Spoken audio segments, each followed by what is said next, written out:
تیری طلب بھی نہ آئی ہمارے حصے میں، کسی کے بخت میں لکھا گیا مکمل تو۔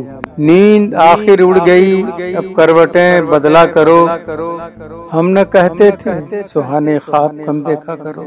ناظرین، ای ٹی وی بھارت کے خاص پیشکش ایک شاعر میں آپ کا استقبال ہے۔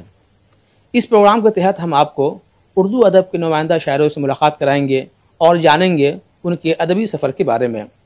تو اس وقت ہمارے ساتھ موجود ہیں پٹنہ کے معروف شاعر اور بہار اردو اکیڈمی کے سابق سیکریٹری جناب مشتاق احمد نوری صاحب۔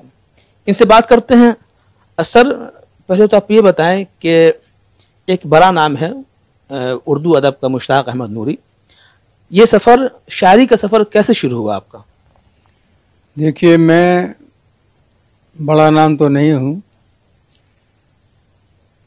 فکشن لکھتا ہوں لیکن شاعری بھی کرتا ہوں، اور میری ادبی شروعات شاعری سے ہی ہوئی۔ یہ زمانہ 1966 کا تھا جب میں آزاد اکیڈمی ارریاں پڑھتا تھا، تو ہم لوگوں نے ایک مشاعرے کا پروگرام بنایا۔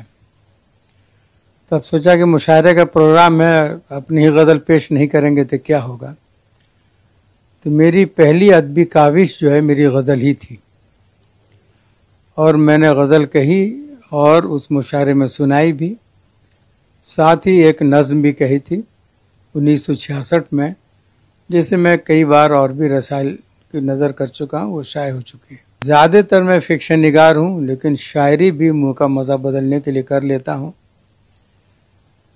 اخیر دنوں میں ادھر میں نے کچھ غزلیں کہی ہیں، خاص طور سے زیادہ تر ہی غزلیں کہی ہیں،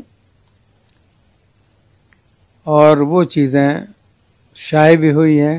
کچھ لوگوں نے مضامین بھی لکھے جو پاکستان کے کچھ سال نامے میں شائع بھی ہوئے۔ کیا آپ کا ایک جو فیملی بیک گراؤنڈ رہا اس میں کوئی ادب کے تعلق سے کنہیں کا تعلق رہا؟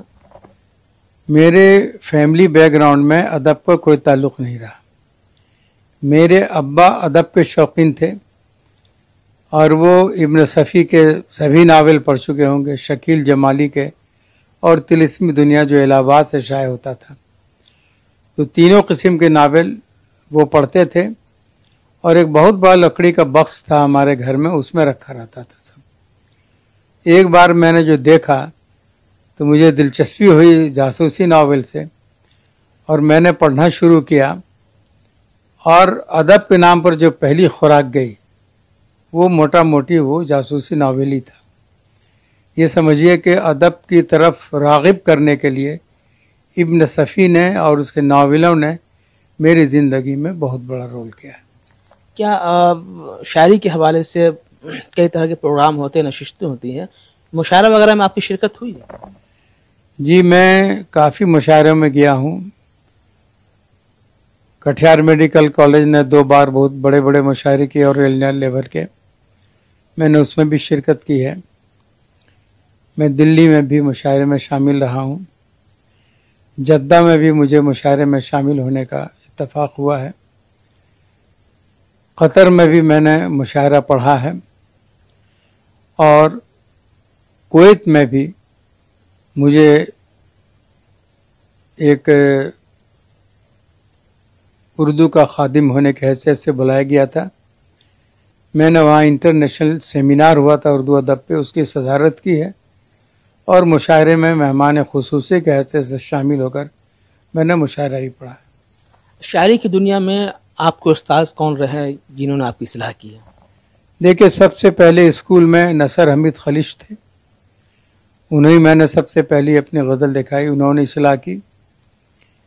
شفیع مشہدی زمانے میں وہاں اے ڈی او سے تھے، ان سے ہی میں نے یہ غزل پہ اصلاح لی، بعد میں فکشن پر بھی میں نے ان سے اصلاح لی۔ اس کے بعد کالج آیا تو پروفیسر طارق جمیلی مرحوم ہمارے استاد تھے، گرچہ کالج میں میرا سبجیکٹ اردو نہیں تھا، سائنس کا اسٹوڈنٹ تھا، 50 نمبر کا اردو تھا، لیکن ان سے میری انسیت تھی تو انہوں نے بھی اصلاح مجھے دی۔ جب میں پٹنہ آیا تو یہاں جتنی غزلیں بھی میں نے کہی ہیں، اس میں ہمارے نائب صدر محترم جناب سلطان اختر مرحوم صاحب اکیڈمی کے تھے، میں ان سے مشورے لیا کرتا تھا۔ سر، آپ کو یاد ہے کہ آپ کی پہلی غزل یا نظم کون سی تھی؟ اگر سنا سکیں آپ۔ پہلی غزل میری چونکہ اس زمانے میں تو جوان تھا اور کوئی عشقیہ غزل نہیں تھی، انقلابی غزل تھی، یا یوں سمجھیے کہ ذہن میں یہ بھرا ہوا تھا